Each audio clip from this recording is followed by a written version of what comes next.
And welcome into Bleav Me, right here on Stadium TV. Happy Friday night. Great to be with you here. Cam Rogers with you. Brandon Lang alongside, of course, of BrandonLang.com. Looking nice and tan here on the show.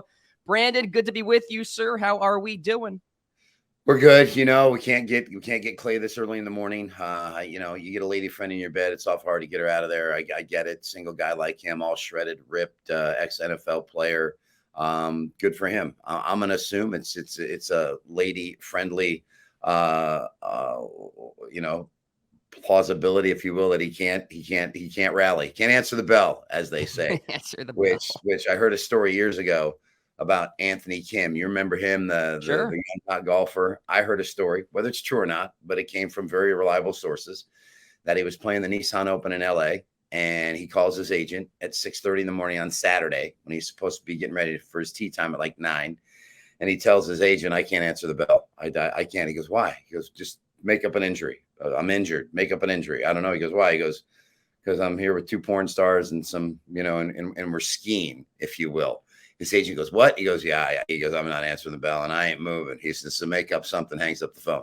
So I'm not saying Clay is in any realm of that, but let's hope he has a lady friend and our single ripped ex-NFL player getting his groove on, and good for him. We'll catch up with him next week. He was working late, of course, on 670 The Score in Chicago, so we will talk to Clay at some point soon. Brandon, you've got some betting notes as far as value is concerned. I want you to educate the audience about baseball betting. We really haven't touched on it on the show here, but it's going to be popular as we go throughout the summer. Yankees plus 140 at home. Talk to me. Yeah, so basically, baseball is the only sport that deals with a money line, not a point spread. So you just need to pick the team that wins. And I talk to people all the time, never lay favorites more than 150. Essentially 2 units trying to win one. If you like a favorite more than 150, just put them in a 2-team parlay with another favorite more than 150. Then it becomes basically a straight bet, minus 110, minus 120. Mm-hmm. And literally then you're only losing 1 unit with a couple of favorites that you think are going to win. You're always looking for value, and that creates value. Today, Thursday, McClanahan for the Rays is laying like 370 against the Royals. You basically run line that, gets it down to like minus 250. It's still 2.5 units trying to win one. You could parlay that with 2 other big favorites, and then now you're getting back to even money. So again, value. The Yankees last night, just based on value, you are never going to get them probably the rest of the year plus 140 at home. So When you looked at the game, Castillo of the Mariners and Brio of the Yankees, I think that's his name, Brio. So I'm looking at that and I'm saying to myself, okay, Castillo's made 5 road starts this year. He hasn't won yet. Conversely, the Mariners have lost all 5 of his road starts this year. Just based on that, you take the Yankees plus 140. Blind bet. It's a complete value bet. I looked at it, made it my best bet. Said, first of all, the Yankees at home plus 140. Castillo hasn't won on the road, and the Mariners are 0-5 as road starts. I'm taking the Yankees. You could take them blindly. It did not matter. They score 3 in the first 4 innings. They coast to the 4-2 win. And there you have it. Sometimes it looks so too good to be true that you get scared. Then you sat back afterward and said, Moses was partying the Red Sea, a pitcher that hasn't won on the road, a team that hasn't won when he's pitched on the road, against the Yankees at home plus 140, with a pitcher who in his last 2 home starts has given up 2 earned runs or less. Oh my God, why didn't you fly to New York? We go to Atlantic City. We just literally bet 100,000 on it. We sit back in the sports book. We watch the game win 4-2. We look at it and say, hey, that was easy. So baseball, people say all the time, baseball is the easiest sport to bet. A, because you find tremendous value. And B, again, you're only dealing with a money line and not a point spread. And you get a lot of plus money and a lot of plus money wins in baseball because it's such a volatile sport. We'll have to talk about World Series futures at some point on the show because it has been a wild MLB season, Brandon. But we are going to pivot now to the NFL and talk about a big storyline in free agency, talking about Dalvin Cook, his next team. We have odds for these, of course, released by the Vikings. He reportedly wants to team up with DeAndre Hopkins. In fact, he said it with Adam Schefter on his podcast. Cook is from Miami, so we've got the Dolphins at minus 300 major juice to sign Dalvin Cook. Plus 250 for the Jets, plus 500 for the Bills. Seems interesting. Bengals 10-1, Cowboys 11-1, Ravens 16-1. Brandon, where is Dalvin Cook going? To me, the long shot, but it would be just like them to pull it off, would be Jerry Jones and the Dallas Cowboys. Wow. That just for me, it seems like that's the kind of move that Jerry would make, thinking that Dalvin Cook, who's got so much left in the gas tank. I'm surprised Minnesota's getting rid of him. Obviously, Miami, the favorite at minus 300, but I'm looking for the long shot. I don't think the Bills, because I don't think he fits into what they do offensively. Josh Allen and the way he uses his legs. I just, for some reason, the Dallas Cowboys sitting there at 10-11-1, just like Jerry Jones pulls it off again. And you're sitting there going, wow, Dalvin Cook behind that offensive line with Dak Prescott. It just seems like a move. Dallas makes the big move. Go back years ago to Herschel Walker. When they got Herschel Walker, they liked the big name running back. And it just seems like at those kind of odds, I'd take a little shot with the Dallas Cowboys. Not bad. 11-1 for Dallas. Tony Pollard did get the franchise tag there at the running back position, but Ezekiel Elliott is no more. So that era is over in Dallas. Let's pivot to the NBA now, Brandon. Bradley Beal on his way to Phoenix. We have shifting odds now in the NBA. And of course, we got the news about Marcus Smart being traded as well. In fact, the futures board right now at BetOnline is not there. So they're figuring it out over there in Vegas. I've got the odds for when Bradley Beal was traded. Denver plus 450, Boston plus 600. That could change. Bucks plus 600. The Suns went from plus 900 to plus 600 to win the NBA Finals next year. 12-1 for the Warriors as well. Your reaction when you saw Bradley Beal getting traded to the Suns first, Brandon? Remember the movie Big with Tom Hanks? Great movie.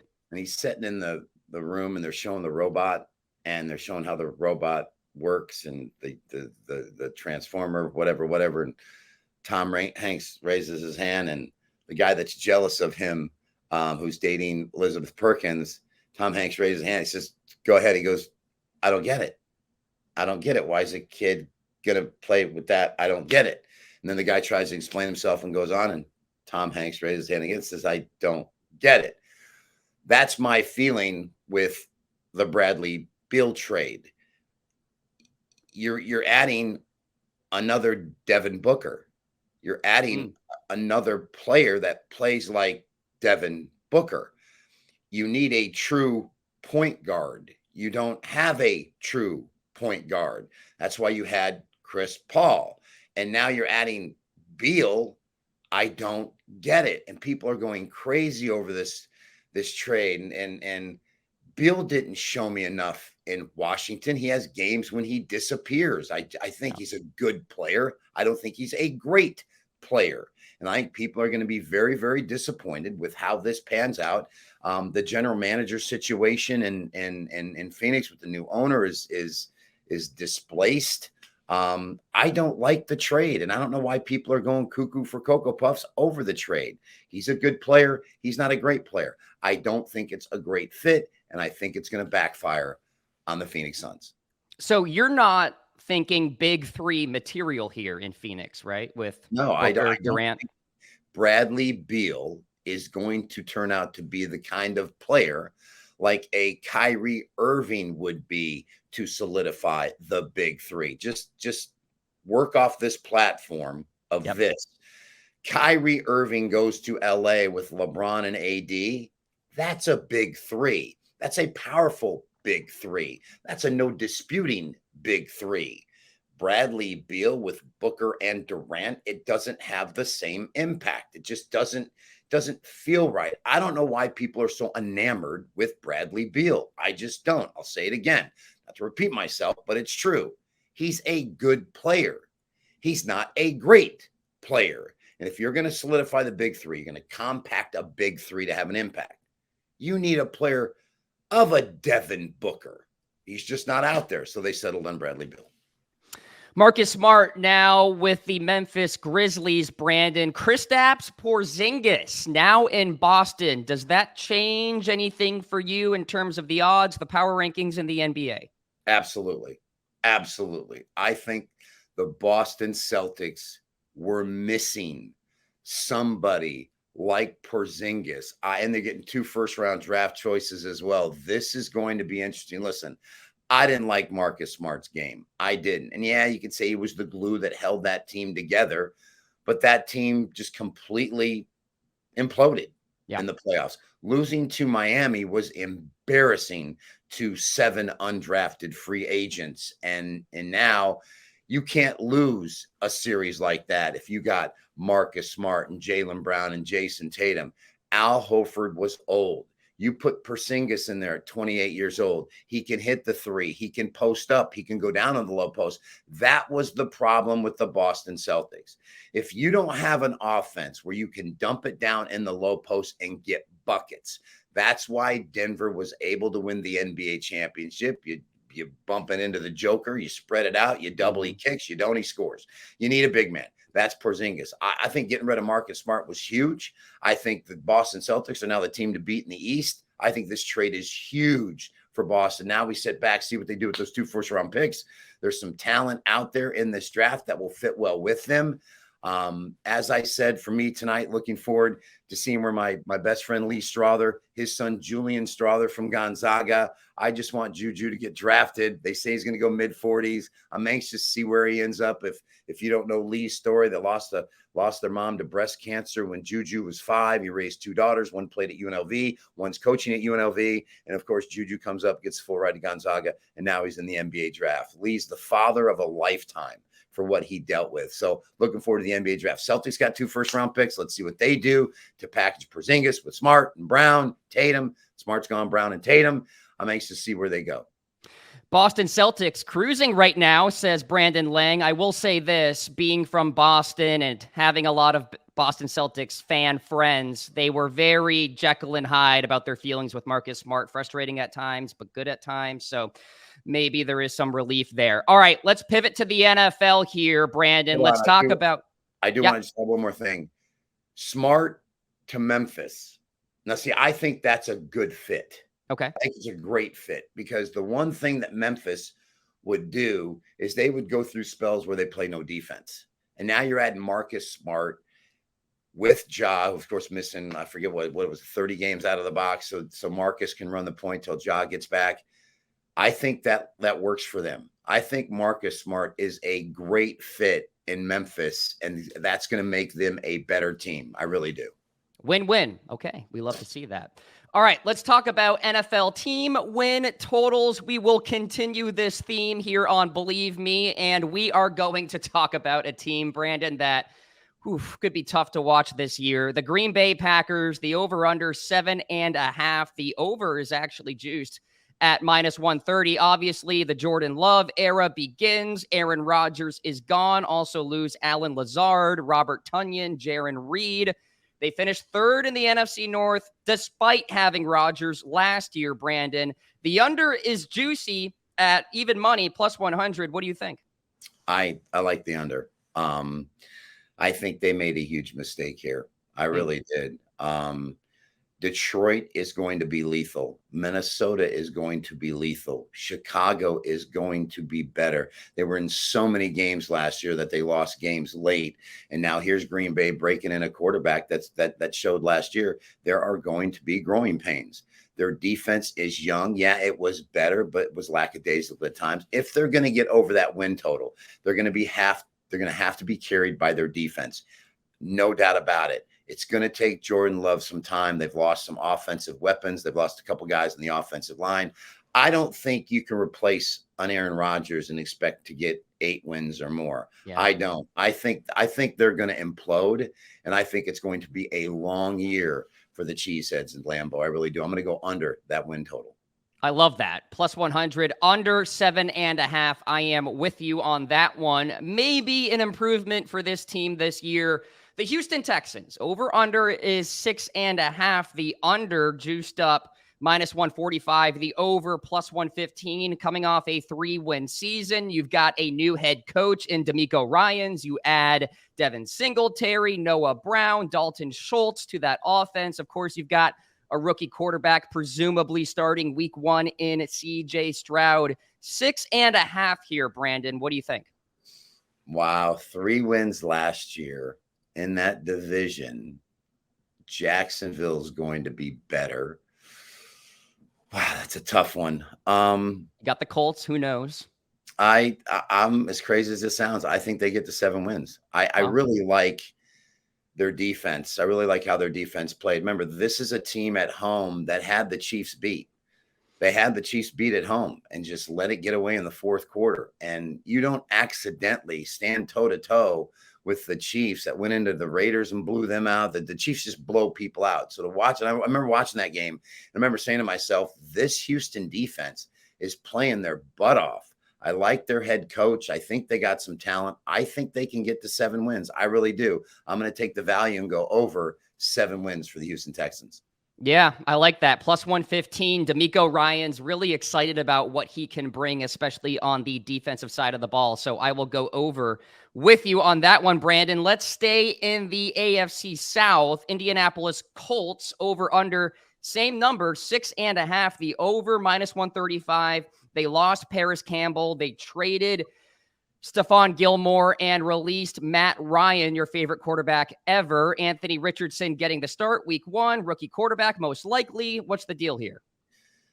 Yeah, Matt Ryan's cost me some shekels over the last few years. God, I'm glad he's finally out of the NFL. Another tough one in this same division. I'm a big believer in Jim Irsay. I'm a believer that there's still nucleus in defense can get it done. They seem to be able to hang around that number. I like the offensive coordinator, Philadelphia, coming in here. I think he's going to be great. I'm going to go over the win total for the Indianapolis Colts, the defense and the nucleus of the defense. I think they're going to be fine. I think they're going to be better than people think. So I'm going to go over the posted total with the Colts as well. Yeah, Colts, Texans expected to improve. The Titans may be the team that finishes in last this year. We'll talk about them in another episode. All right, we're on a theme here. Jacksonville Jaguars. Over under is 9.5. The over is minus 150, laying $1.50 here, Brandon. Coming off a playoff season, of course, they beat the Chargers in that comeback game. Calvin Ridley is back. They franchise tag tight end Evan Ingram. They did lose edge Arden Key. We'll see how that defense responds. Doug Peterson, one of the best coaches in the NFL. 9.5. What do you think? I'm going over. I've said this earlier on one of our other shows. My 2 surprise teams in the AFC are Jacksonville and the Jets. And Jacksonville had a shot to beat the Chiefs. They had a shot. They're going into score to cut it to a 1-score game, and they fumble at the 4-yard line. I would have liked to have seen them cut that to 3. And I would like to have seen the Chiefs, when Jacksonville has all the momentum in the world with 8 minutes to go in the fourth quarter, I would like to see the Chiefs take the field and have to pick up first downs and run out the clock, only up 3. I would have loved to have seen that on the planet Earth. We got the cover because they sure that game buried me as well. After they covered the San Diego game, the LA game in miracle fashion, I should have came right back with them plus the points. But I'm big on this team. Doug Peterson, what he's done, how he's put them together, their look. They have the look of a team that's going to be around for a while. The growth of Trevor Lawrence late in the year. I'm all in. I think they win 11, maybe 12 games in that division and run away with that division. And listen, Calvin Ridley is a top 12 wide receiver at worst, and he's coming back well rested. So I'm with you. I like the over on that one. Minus 150, 9.5. You can see 10.5 in some other places, but I'll take the 9.5. Why not? All right, let's talk about the Las Vegas Raiders. This is an interesting team, Brandon. Over under set at 6.5, minus 130 for the over. Jimmy Garoppolo, okay? has played a combined 32 games over the last 3 seasons. Can you trust this team to get to 7 wins? Yes, this is my over win total lock of the year. Now, I'm not saying that because my brother and I have season tickets. I'm not saying because I'm a Raider fan. I mean, listen, I pretty much sell my 4 and watch at the win in the sports book. But I think Garoppolo goes in there and stabilizes them.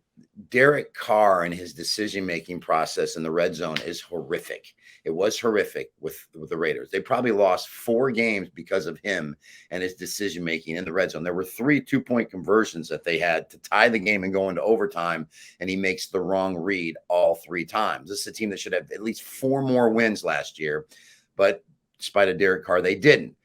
I Bleav Garoppolo comes in here. I Bleav he has a grasp of what Josh McDaniels wants to do. He's played in the Super Bowl. It's proven. He's a proven winner, by the way. If he stays healthy and plays the whole year, which I'm counting on, because they have a running game and they have a really rock-solid offensive line, which people don't realize how good that Raider offensive line is. The veteran presence of Garoppolo, the over-under win total at 6.5. It is a Christmas gift come early. Raiders get to at least 8 wins with Jimmy G. I only date porn stars at the helm for the Raiders. They drafted Tyree Wilson, too. Excited to see what he can do on the defensive side. By the way, Brandon, for the Raiders, 9 of their 11 losses last year, 1-possession games. So they hung in there. I just told you, being a season ticket holder, I sat there and watched it going, they should have had 4 more wins than they did. Yep. McDaniel's first year, I get it. Everybody's the second year in the system. I think it is appalling that win total is only 6.5. Disrespectful. Let's go with the over on the Raiders. Let's talk about the Chargers here in the AFC West as well. The number is 9.5, over -125, -105 for the under. I can't stand Brandon Staley. I can't Bleav he has a job, Brandon, after that game against the Jacksonville Jaguars. Justin Herbert in a contract season, still going through that process. What do you think? Somebody call 911 because this man is stealing money. Yeah. Somebody test the upper management of the Chargers for weed, coke, alcohol, Xanax, Zoloft, Ambien, Trazodone. I don't know. He should have been fired at the stadium in Jacksonville after they lost. Instead, they give him another year just based on the fact that I think this coach is horrific. They are one of the most talented teams in the NFL. There's no disputing that. Their wide receiver core is insanity. Herbert is insane.